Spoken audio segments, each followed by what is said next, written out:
Hey, Adam Davis here. This is the Detour from Oregon Humanities. What are you hoping for when you talk to someone? Maybe especially someone you don't know. And what are you hoping for when you listen to other people talking, either live or through speakers? What is it about hearing other people's voices that you seek out and that sometimes feels good? Early in 2023, I stumbled across a podcast called Rumble Strip, made by Erica Heilman. And as I listened to it, I realized that it felt different from a lot of conversations I encounter. Or maybe it was that I felt different encountering the conversations on Rumble Strip. Erica's conversations with the wide range of people she talks to all sound unusually real, sincere and unvarnished, funny and heavy, regular and important and humble all at once. Rumble Strip is in its 10th year, a project Erica produces independently while she works as a reporter and editor for Vermont Public Radio. Rumble Strip topped the Atlantic's Best Podcast list and is featured in many more such lists. One episode, Finn and the Bell, won a Peabody Prize in 2021. The show is different from just about everything else showing up on these year-end lists, and I'm glad it has, over time, earned this attention and admiration. Listening to the conversations on Rumble Strip, I felt like I was getting to know and quickly care about people I will never meet in small towns I had never heard of on the other side of the country. I also felt weirdly happy. Something about the conversations in Rumble Strip, the voices, the sound, the pace, the approach, left me feeling happy. Sad too sometimes, and curious, and other stuff. But above all, happy. Since so much of Oregon Humanities work, including the Detour, revolves around conversations and trying to understand other people and ourselves, my response to listening to a few episodes of Rumble Strip was to rashly type out and send Erica an email. I thanked her for her beautiful show and asked if she would be game to have a conversation about conversation that might become an episode of the Detour. Here's what Erica wrote back just a few hours later. That sounds like great fun. All of my favorite topics. Just throw out some dates and anything you'd like me to know in advance. I'm really glad you're liking the show over there on the left coast. And what you're about to hear is from the conversation that followed, for which I'm incredibly grateful to Erica, who was game to talk with me in curious, humble, and humorous ways. Erica, maybe we could start, if it's all right. Just so much of what comes through in that show is a sense of place. And so I just wanted to ask sort of where you are, and for you to answer that however makes most sense to you. I am in a small, cluttered office looking out over a crappy wood pile that is covered with corrugated corrugated steel, tied down with a rope. And there's probably 2 feet of snow out there, and it's blowing like a out there. It's really, really cold. So it's cozy. I'm in a cozy place. Okay, good. And there are no humans. I haven't seen a human today. All right. So 4 o'clock on a Friday afternoon and no humans in sight. No humans today. I've yet to see one. I think I will end this day with no humans. Okay. Well, I feel lucky to at least be communicating in speech with you. So that's right. Good. And maybe that's actually a decent step towards the show. I think you're upward of 200 episodes of Rumble Strip now. Yeah. Can I just ask what it's meant to be? What is it meant to be, the show? Yeah. I think in a way the show helps me get through the day. I think that after all, it's been, 10 years or something. And in the end, I think it's a selfish project about figuring out how to get through my days easier. Because I think everybody I talk to knows something that if I knew it, I could do my life better. And so I think there's a sort of hunger in trying to find out what other people have or what they know or how they do it that might help me do it. I think that's a big part of it. Mm-hmm. I also have a really deep, I'm from this place and I love it and I hate it. Uh-huh. And I think maybe I've never been married, but I kind of wonder if marriage is like that, you see its blind spot. It's broken and beautiful and endlessly curious to me. And so it's also a project about just getting deeper into this place. It's interesting with both parts of that, and the show feels like both of those things, I should say, to me. But with both of those, I mean, you could conceivably talk to people who you could learn from without recording those conversations, and you could get deeper into where you are in Vermont without sort of making a show and talking to people for what sounds like a long time and editing and adding lots of noise, ambient noise. So what does that part of it add to the conversation part? Or how do you see the relationship between the conversations you're having and the people you're listening to on one hand, and then presenting those to other listeners? How do those go together? I think that a microphone is kind of a magical object. A conversation is a very different thing with and without a microphone. The stakes go way up when you turn on a microphone, and the energy sort of collapses around two people who are doing this together. And I like high intensity experiences with strangers. And when you have a microphone, it sort of gives you license to ask personal questions. I mean, I always preface any interview with nobody has to answer any of the questions that I ask. But I think in a way too that when I have a conversation with somebody and then I go away and put that voice into the backside of my computer and start logging it and playing with it, I fall in love with everybody that I have ever interviewed. I fall in love with them, and it's easy because I'm alone with them then,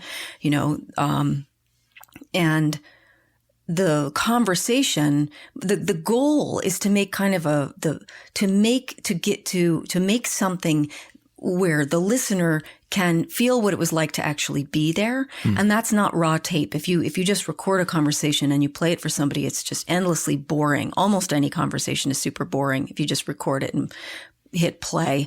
But the act of sort of sugaring off all of the chaff, it's like sculpting, I guess. The goal is to make something that kind of boils down the essence of what happened between two people.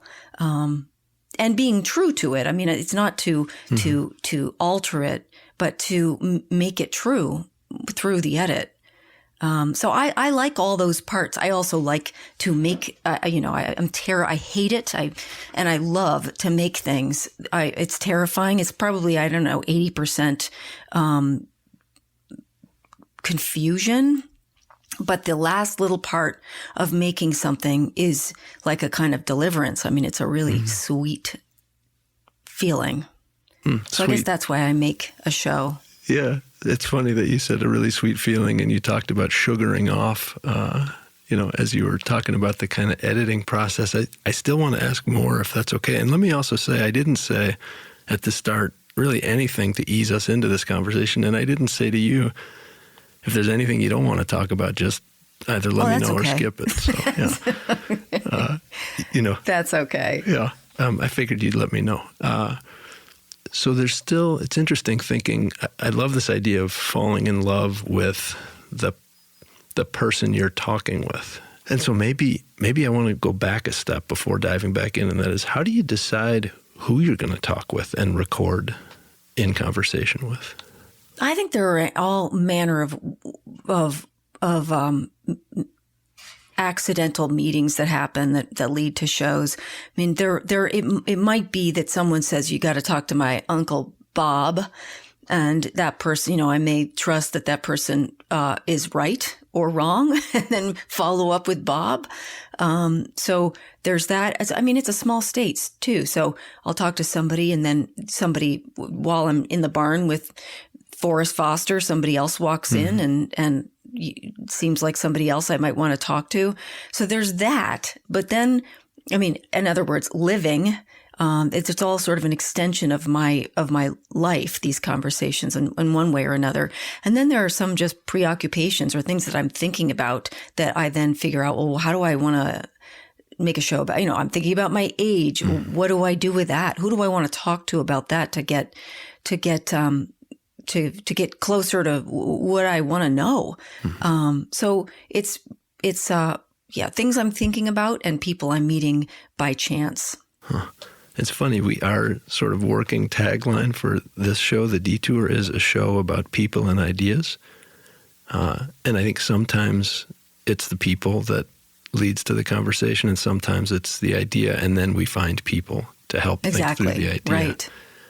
You also have talked to some people multiple times, even many times over the years. Right. And it feels like you've recorded and made shows around people you know pretty well. Yeah. And so I guess I wondered about the relational part. And this is, again, it's a on the one hand, on the other hand kind of question. That is, like, it feels like through whatever you're doing while you're recording, you're also, like, leave the recording aside for a minute, you're having these very intense conversations often, and they're paced at a human pace rather than a journalistic pace. And they feel like they build relationship. And then you're also working with those later to, I guess, sugar them down. How do you think about the relational part of what you're doing and the kind of craft a product part of what you're doing? How do those go together, and what's the relative weight of each? So do you mean that you have a personal relationship with this person, and then you're also recording this person and making a story for other people? What is the relationship between those two things? I think you just said my question much better than I did. Oh, I think that's endlessly confusing to me, because the going down to the deer camp with Forrest Foster and talking about his wife who's dying, we wouldn't be there if I weren't holding a microphone. We wouldn't. Yes, I go milk cows with him once a week, and I don't have a recorder. But there are certain things we wouldn't be doing if we weren't recording a conversation. So it's confusing because it's both. It's both a relationship, and also in many times the recorder is deepens the relationship. But the relationship is still a friendship. It's still a meaning. It's not that the person is simply a subject. It's that the act of recording them just makes them a better and better friend somehow. So I don't know that I can parse those, though I do sometimes worry that, am I looking at my whole world as a potential story? And isn't there something kind of distasteful about that? And so I don't, I think probably sometimes it is distasteful. Somebody tells me about the lunch lady who's 90 who walks to school still from, she walks like 2 miles to get to school. And my first reaction is I must meet her and I must talk with her with a microphone. Mm-hmm. So that's a pretty strong filter for the world, and I don't know that may not be great for me or for the world to be like that. Well, I don't know. Yeah. It's interesting because I think a lot of journalism can feel, the word that came to my head while you were talking was extractive. Right. Rumble Strip does not feel extractive. It feels the opposite. And so one of the reasons I wrote you out of the blue was because I wanted to talk to you in the way we're talking to get a sense of not only what you're doing, but what you think you're doing, because I feel like it feels quite different from a lot of the stories that I encounter in lots of different mediums. And, what you just said as a kind of throwaway was, sure, I go and I milk with Forrest once a week. Would you do that if there was no microphone around in the relationship? Well, my milking with Forrest came about because I interviewed him, and then I love being around him, and he needs help, so I started milking with him. So the relationship started with a recorder in hand, and it has continued to be primarily just a friendship with periodic interviews. So. But that's not true. I mean, that's a rare case. And most people I'm not spending regular time with who I've interviewed. But I do think, extractive is an interesting word. I think I always also tell people before I interview them that if there's anything that they say that they don't want to share, they change their mind about, even the whole damn thing. They say, Christ, I really didn't want to do any of that. I wouldn't play it. I don't think of it as, I'm not taking it from them. So if somebody says something about their, cousin John, and they're like, oh my God, I really shouldn't have said that, I just wouldn't use it. So that's deeply not something that a journalist does. I'm not there to get anyone. I also wouldn't make a show, or would never, knowingly make a show that where listeners are looking at the person instead of climbing in with the person. In other words, if I can't climb into the humanity of this other person and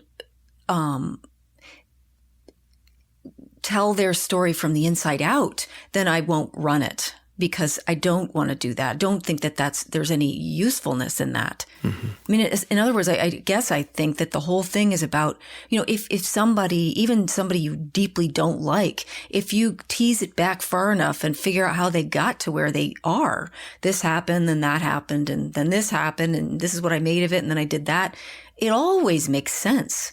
And if you can do that with people who are deeply unlike yourself, then you come to realize that we're really, there is a way to access people who are nothing like you. And I think there's real utility in that. Yeah. I think that's what we need more than almost anything. And I'm not talking about how do you feel. I'm not talking about psychology and, I'm not talking about feelings. I'm talking just about the nature of, we could be talking about lunch, but the point is to climb into the other person and feel them from the inside out. And it doesn't have to be all feelings to get you there, I'm sorry to have just interrupted there. What you're saying feels really important, and it's interesting because it shows up in my work. I hear people talking all the time and shaking their heads about, obviously everyone's talking about divides and polarization, and it seems like working very hard on the opposite, but not in a quick or sensationalist way. It feels like the horizon is further out, and the approach is patient and very attentive to the person in front of you. I think that I think, or at least this is my working theory. My working theory is that the three things that could solve almost all problems of cultural division are approaching everybody with humility, curiosity, and a sense of humor. I feel like those three things keep you safe. Why are you like that? Why are you? And also, humility, curiosity, and a sense of humor, I think, are the things that we seem to be in short supply, seem to be in short supply right now. Mm-hmm. When you were a kid, were you like a humble, curious, funny kid, or did you have to learn those three things? No, I think I've always, I think I found my tribe when I arrived at radio. I thought, oh, these are the people who are always asking all the questions. Not TV people, frankly. I did that too, and that was not my tribe. And journalists are also not my tribe. They're definitely not my tribe, interestingly. But documentarians are my tribe. And I remember watching my father standing in the yard with Henry Palmer, who was a guy who lived down the road from us, and he was a real mountain man is sort of reductive, but I mean, I remember going for Halloween and stuff, or trick or treating there, and there were like skinned raccoons in the kitchen and stuff. Like, it was a pretty out there kind of a situation. There was no running water. It was an intense place. And Henry was an intense guy.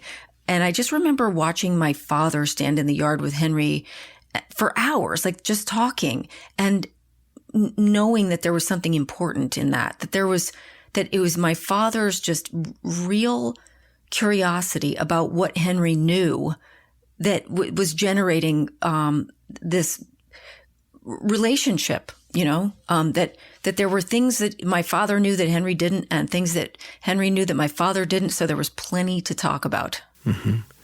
Yeah, it is really interesting, and it's pushing me back a little bit to this question of the double character of the endeavor when you're doing radio or podcasting. And that is, again, the interaction, the relationship between you and Forrest or Tiana or Armand, or Finn's mother, Tara.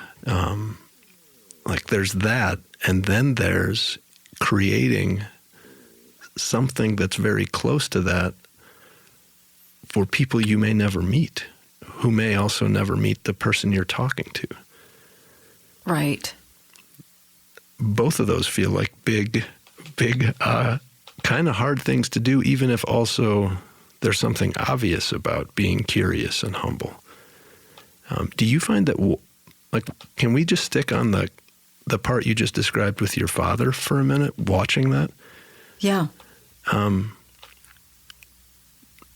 There was God in that. I don't mean to get esoteric, but and I'm not a religious person, and I don't go to church, and I never did. But to me, you can so use whatever word you like, but the placeholder there is God, which is that there was something even when I was little looking at that I thought, oh, that's transcendent. Like there's love. Like that's what love looks like. That's the motor. Can I ask about sort of your feelings about your emotions when you're in these conversations? Are you aware of them, or are you just in the moment in the conversation? How much are you thinking about that while you're in conversation?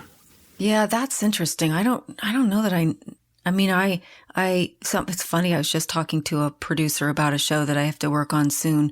And, it's a show that is going to be about online dating. Uh-huh. It's for Vermont Public Radio, and that the idea would be that I would go on many, many dates.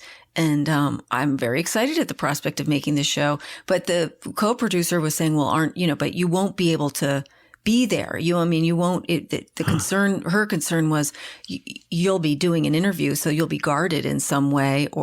And I thought that's an odd assumption, because I feel like I'm in many ways at my most vulnerable and open in an interview. And which isn't to say that I'm there to talk about me. I'm not. But I do feel like in order to ask questions, you have to be right on the horse with the person in terms of what they're feeling and saying and not saying, in order to find the next question, right? Mm-hmm. And because you've used the word interview a few times, and we've also talked some about conversation, I guess I'm curious about those two things. Yeah. The same or different for you? How do you think about it? I think they're the same. Well, no, they're not the same. I come from, I had my stint in documentary television, and that's the lexicon is interview, right? I do think that conversation implies less stakes or something. An interview maybe implies that you've turned the recorder on. So the conversation has a little bit more energy or point or direction to it or something. Huh.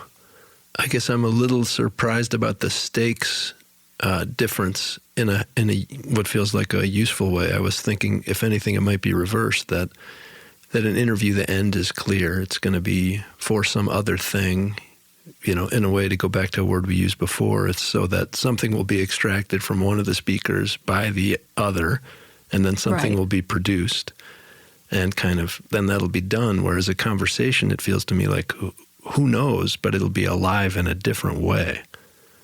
Well, I think, okay, here's another distinction maybe, which is I am very much there in a conversation that I'm having with the microphone turned on, but I'm not doing much talking. So which is not to say the person I'm talking with I hope feels very much in conversation with me, and I am in conversation with the other person, but I'm not talking for 5 minutes or 10 minutes. I am taking in what the person said. I am responding to it and asking another question. And sometimes the questions are very personal. I mean, very often the questions are very selfish. I want to know this for me. I'm asking you this question for selfish reasons, and it's about me. But it's really you I want to hear talking about this for my own sake. I am on some level thinking as an editor when I'm in conversation with a microphone. So it's not that I am thinking about what is happening. And also, oh boy, I don't have a beginning to that amazing thing he just said. So I'm going to loop back in a minute and go mining around for the beginning of whatever that thought was.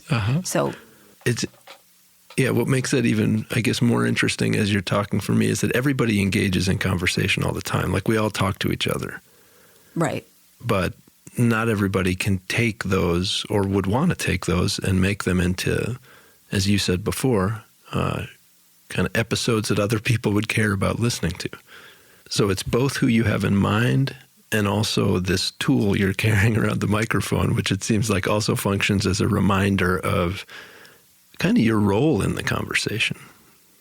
Yeah, and there is a goal here. The goal is that you will find yourself in that person who could not be more unlike you than they are. I mean, because I do want you to fall in love with people who you don't know, because I do think that it's a small eccentric show that touches a few people, but it does feel like a useful thing to do, to introduce people to each other in a real way and have them find themselves in each other. That does seem like a useful thing to do in my very limited capacity. I like how you just described what you're doing. And so we're a nonprofit here in Oregon, and sometimes, you get the question, and we're called Oregon Humanities, which tells people nothing about what we do. So, people will say, Oregon Humanities, what's that? Or what do you do? And my shorthand these days is we try to create conditions for people to connect across differences of background and belief. That's the ticket. But then it's interesting. Good thing to try to do. Good thing to try to do, and weirdly difficult right now. Yeah. And also not as difficult as it's sometimes made out to be. Or not as complicated. It may be difficult, but not complicated. Oh, here's what I think about that, which I couldn't agree more. And I think it's as simple as talking about it is complicated, but being at the grocery store and at the checkout and saying, "Are you going to the play on Thursday?" to the person who is checking you out, who's, I don't know, who's that person, 17-year-old, somebody deeply unlike me, right? We're going to have a conversation about the play on Thursday at the school, and all of our differences collapse immediately. It's not complicated. If we're going to talk about cupcakes, we're going to talk about the play. We can't, when it's pitchfork time, we can't kill each other because we talked about the play that time when I was buying donuts. It's really that simple. If you can find somebody at the checkout, if you can find some common ground, then they're A+, you've done it. Yeah. And it is complicated in that it's not happening, but I don't think that connecting with people is very complicated, but we don't give it any credence anymore. And our opportunities for doing it are reduced. We are so siloed that we just don't come across people in the school lobby as much as we used to, or find ourselves having to go to a store instead of order something online where you have to deal with other humans who aren't just like you. So I just think that the world has changed in that way. And so it's harder to find each other across boundaries because we don't really need to anymore. Mm-hmm. And so it is very much the case, it sounds like, that Rumble Strip is an attempt to help us find each other across boundaries. And for you personally, it sounds like. Yeah, I mean, I've never been very good about articulating the purpose of the show, or I don't know. I hope that is something I guess I worry a little bit about naming its goal, that somehow I'll lose sight of the goal. I think that is probably true, but it's not. I don't want to have a mission statement. And I also want to have plenty of license to fail and make stupid parodies. And, I want to make whatever I feel like making at the moment, and it won't always serve that goal. Yeah, that's great. And that also sounds creatively liberating. And I say that as someone who... It's also deeply downwardly mobile. Yeah, that's what I meant by liberating. Yeah. I mean, like my job, I have a job where I'm the executive director of a nonprofit, and we get some federal government money and some state government money, and individuals write us checks and foundations support us, and we do some fee-for-service stuff. And what does that mean? It means we have to have a strategic plan. And, we need to be able to write grant reports and account for everything. And there are good reasons for that. Yeah. But I think what we're trying to do is also the kind of, as you said, like it's this mysterious thing in a way where we're trying to get people talking and listening, maybe even more than talking, listening to each other. And I kind of think everybody knows what that's for, and I kind of think everyone knows how to do it, even if we're not doing it enough. But so then it's funny to articulate it all the time, where I almost think, can't the doing of it do the work? I think that talking about it can be very counterproductive. I think that I think you just make the cupcakes and invite people to come and let them figure it out. Everybody likes cupcakes. We can all agree on that. And if you invite enough people from town, and then you do it 4 times so that everybody realizes nobody's going to get hurt if they come for the cupcakes, that all that's going to happen is you might be in a room with people who you don't know, job, mission accomplished. But you spend a lot of time talking about the importance of doing that, and it disappears. I've just been thinking a lot in this state. I come from a very white state, right? And a very, very wealthy in certain pockets and very, very poor in other pockets. And the thing that we talk about, that we're getting better at talking about, and God bless us for getting just marginally better and better about talking about gender and about race, about equality and equity. We're getting better at these things. We're moving in the right direction in these ways, or in these conversations, but we never talk about class. And class is a weird word. I'm not even sure what it means, but it points to a bunch of things that we don't talk about. And if we don't talk about those things and we get better at talking about all the other things, all the other isms, then I think we're failing. And in my world here, the tensions are cultural tensions. They have more to do, and it sort of offends me when people say, gosh, you come from such a what is the word I'm looking for here? Homogenous or something like that? Yes. You come from such a homogenous place. And I'm like, that's just deeply not my experience. There's so much cultural richness here and difference in different towns and different streets and different houses. There's so much here that is variable and interesting and hard. But we just ignore these. And I think it's just because we don't want to talk about these things because, for lots of reasons, we don't like to talk about class in this country at all. You're naming a lot of big, important things, and I feel like many of them are together, but the two biggest that I think I hear you saying, one is at the beginning of this discussion, it sounded like you were saying, once you fly a flag, you decrease the likelihood that everyone's going to be welcome. Yes, that is true. And people can argue about it, but it's true. Mm-hmm. Right? And what I care about is that everybody come for cupcakes. That's really my goal. My goal is that we have an event and people show up for it. Mm-hmm. And that's the bottom line. And so that means stepping away from the public discourse right now about all the isms. Like, that's not what we're doing. And that's not going to achieve our goal of getting everybody to the bonfire. Mm-hmm. Although it felt to me like the second part of your comment was to say, we're paying so much attention to certain differences that we're not seeing or addressing one of the most important ones, and that has more to do with money and class than with, say, race or gender or other kinds of differences. There's a lot of, I just learned this word. There's a lot of intersectionality about all of this. Can you really parse class and race? Is it wise to parse, being poor and a single mother? All of these things, none of them are mutually exclusive necessarily. Right. But I do think, at least here in my state, we're very polite here. Public radio, very polite. There's something harder for some reason about talking about class, and maybe because it is a much sorer place.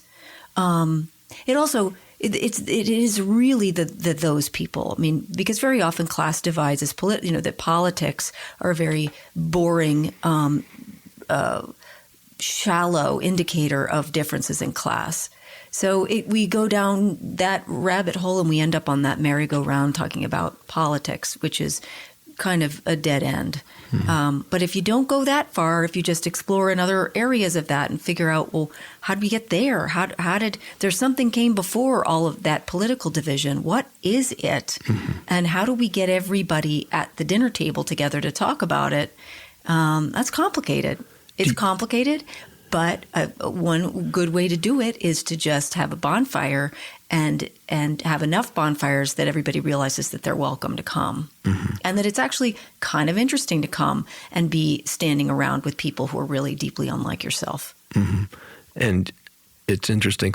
I was thinking back to what the topics are that Rumble Strip takes up more or less directly. And now that you have been talking about class and money, I think it's rarely explicit, but often present in the shows, and but again, rarely the direct target. Yeah, I've come from public. I don't come from, but I'm kind of in the public media sphere, right? Who do we not hear from in public radio?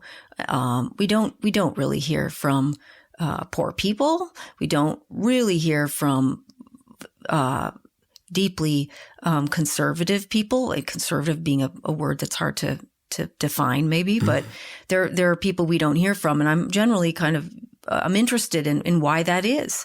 I'm interested in that. And I just want to be at a party where everybody comes, You're listening to The Detour with Erica Heilman.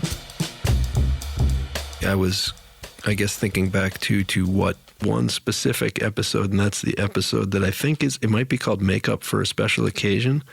Tiana, right. Tiana. And so when you talked before about sort of you want to present people so that listeners fall in love with them, that happened to me. It's a short episode. I know that the show is about Tiana getting ready to actually have a very important dinner date with her boyfriend, but I kind of fell in love with her during that show. Yeah, me too. And that show also felt like it was about class. Yeah.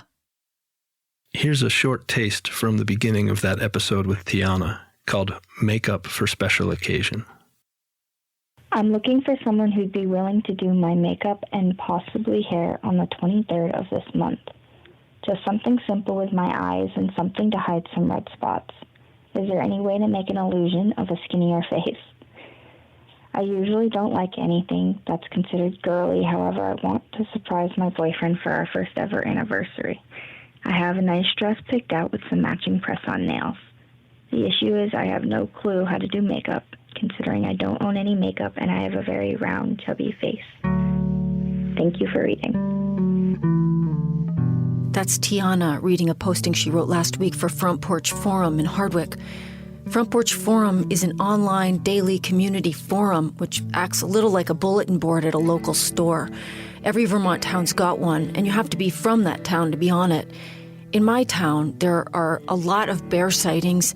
People buy and sell a lot of tires. Last week we learned that someone left a red thermos and a striped towel at number 10 Pond, and someone else scored a champion 3-inch portable chipper. People complain about the select board a lot on Front Porch Forum, and after winter storms, someone usually thanks the road crew and then suggests that maybe we should all be a little more grateful for the road crew. There are a lot of lost and found cats. Anyway, my friend Tara found this posting from Tiana on Front Porch Forum, and we agreed that it was the most vulnerable, most open-hearted posting we had ever seen. And since neither of us know how to do makeup or hair, we decided to find somebody who did. I got together with Tiana for a few minutes on the day before her date just to learn more about what she had in mind.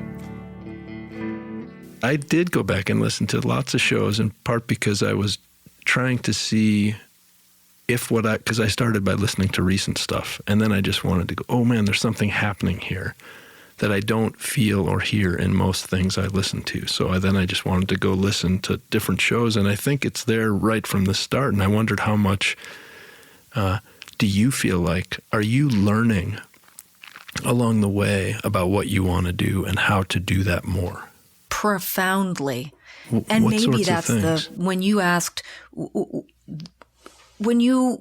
asked about kind of what is the show trying to do, what is the mission of the show, I think perhaps my reticence is that it's always changing, that I know much, much better now what I'm interested in the shows, what I'm interested in learning, and also what I hope the show is achieving. But I don't want to get pinned down because that could change again. I had no idea what the show was about in the beginning. None. I just started and figured it out as I went along, and hopefully got better as I went along. But it is a very mysterious. I mean, it's a diary on some level. I'm just making something that interests me, and I'm getting older, so that changes. Mm-hmm. But it's interesting too that like your show ended up at the top of a couple of lists of top 10 podcasts of 2022. The way I found your show out here in Oregon was because I saw it, I think maybe on the Atlantic and the New York Times at near the top of the list. And I just thought, I'll give this a listen. I haven't heard of it. And then I thought, where the hell have I been? How haven't I heard this before? What's it been like to see that kind of recognition happen? Well, one thing that I don't want to be ungrateful, and I'm deeply grateful, especially when the writing is really good, and that there have been some of the reviews when the reviews name something that I am trying to do that isn't articulated in the show, but I know that the writer can feel. That's enormously gratifying. But the fact of being on the list, I don't know how to feel emotion. I don't feel anything. My ego maybe feels something, but I don't know how to feel about it. It feels vaguely out of body or something. But when the writer names something that makes me feel like it's that they're getting something that I'm laying down, then I feel very happy. And when a person I've interviewed calls me or writes to me after they've heard their own story and they feel that they loved it or they felt like I got something about them, that is elation. That feels the best. When the person who the show is about tells you, yes, thank you, that's the best. That's the bomb. That's it. That's the top. That's the best. Yeah. I think that circles back to why it's the opposite of extractive, what you're doing. Yeah, maybe. Yeah, I mean, it's also relief, believe me. There's relief and elation. You know, there's a moment in what must have been a very hard show to make, and that is the Finn and the Bell show when, which again, it's about a young man who sounds like an amazing young man who committed suicide, and you don't treat it in a sensational way, and you don't try to explain it, as you say at the outset. You try to help us understand who Finn was and is. There's a moment in that show when you're talking to his friend who doesn't want to answer a question you ask and instead mentions a fishing hole they went to together, and you go to the fishing hole with him. Do you remember all of that happening clearly? Oh, yeah. Yeah. What was going on there for you when that all happened? Well, I had a little bit of shame that day. I mean, I went out to talk with him. I knew he was very, I mean, all of the people I interviewed for that show were initially reticent for obvious reasons to talk with me. And he seemed more reticent than most. And we sat down on his front porch and started talking, and he was seized up with the deep desire to not be emotional with a stranger. And there was nothing unemotional about the subject, right? We were there to talk about his friend who killed himself. So it was not that's why we were talking, and he did not want to bear much to me, a stranger. And it was 5 minutes, perhaps. And then I said, let's just go for a drive. But I wish it had been 2 minutes, or not at all. You know, I wish I had just. I mean, I say that, except that we actually did really enjoy that drive, and we really did like standing at that fishing hole. And I did, the goal is to leave an experience, an interview or a conversation with a person, leaving them feeling bigger, not ever smaller, leaving them feeling seen and also somehow galvanized, or that we have visited some third place together. That's the goal. And I never want to leave someone feeling diminished in any way. And I do think that the drive and the fishing hole, he felt like himself again, and he felt back in control. I mean, in fact, he told me, no, I'm not going to tell you where this is. Yeah. You know, he was he was exactly himself then. Yesterday, I drove about 3 hours down to a town called Yoncalla, which is about a 1,200 person town, 30 minutes north of a bigger town called Roseburg. And I was in a school, a K-6 school, Yoncalla Elementary, and we were talking to kids. And I say I was with a guy named Raphael Otto, who works with the Children's Institute, and we were together working on another episode of this show to get kids talking about, like, where do their ideas of success come from? Right. And we brought, microphone and headphones. And at first, I think the kids were sort of scared and not sure what was going on. And then once a couple kids were happy to talk into the mic, suddenly we realized we're going to be here all day. Right. And I guess I wonder if I can go back to you with this question about being the person with the mic recording conversations. It's like, when it's feeling really good, what's going on? What's happening in the world and what's happening inside you when these recorded conversations are happening?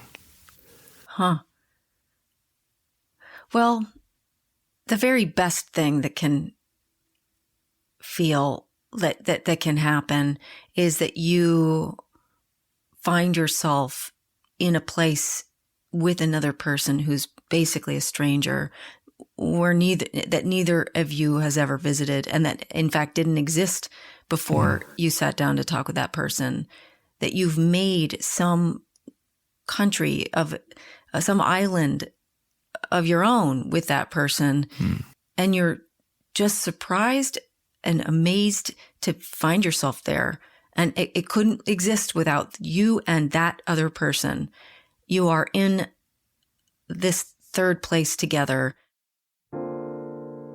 There is something about that is sublime. And that's the best thing that can happen.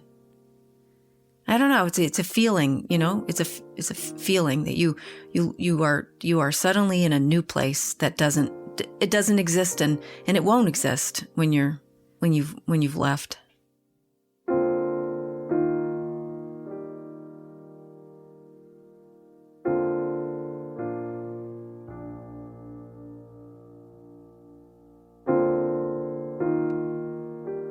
You can find links to Erica's work, Rumble Strip, and the episodes about Tiana and Finn in our show notes. The Detour is produced by Kieran Bond. Dave Friedlander as our editor. Ben Waterhouse, Alexandra Powell-Bugden, and Karina Brisky are our assistant editors. Enormous thanks to Erica Heilman. See you next time.